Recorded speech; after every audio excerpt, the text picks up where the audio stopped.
انا هتوقف قبل ما تخش على عبد الوهاب واعرف، يعني انت دلوقتي حكيت لي قصه وديع الصافي فشعرت ان قيمه الصداقه عندك من القيم الهامه في حياتك. مفيش كلام.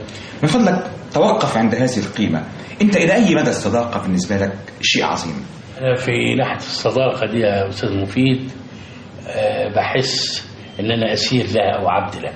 يعني اذا ما صدقت الاستاذ مفيد واكلت عنده عيش وملح واكل عندي وقلبي خلاص اتفتح له، يعني عشان ينقفل تاني بيبقى صعب الا اذا بدر منه شيء يعني يكون جسيم جدا. هل في حياه صلاح منصور اخطاء؟ ما فيش شك. من فضلك قول لي خطأ فني. ان انا قبلت كام عمل ما كانش صح اقبله. باعتراف. نعم. أيوه. قول لي خطأ مادي.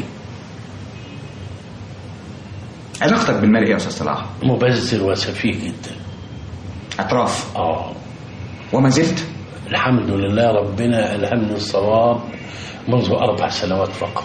عظيم. وابتديت اقول لك ان انا ماشي في الطريق الصح، والناس اللي كانوا غضبانين مني مش غضبانين. هل انت انسان انفعالي يا استاذ صلاح؟ ايوه انفعالي. هل بتستطيع انك تلجم هذا الانفعال؟ ساعات بعد فوات الاوان، وساعات ممكن في بدء قبل ما اتورط ممكن. استاذ صلاح انت تزوجت مره واحده؟ مرتين.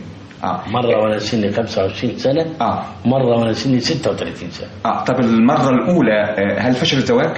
واحنا بنتكلم عن خطأك أو صوابك؟ فشل مني أنا. منك أنت؟ خطأ مني أيوة. أنت إنسان يا أستاذ صلاح بتعترف بأخطائك ببساطة كده؟ أنا بعترف ما الاقيش فيه عيب. بتحس إن ده بيديك نوع من الراحة؟ بيديني ريليف. نعم. بريح. نوع من الراحة.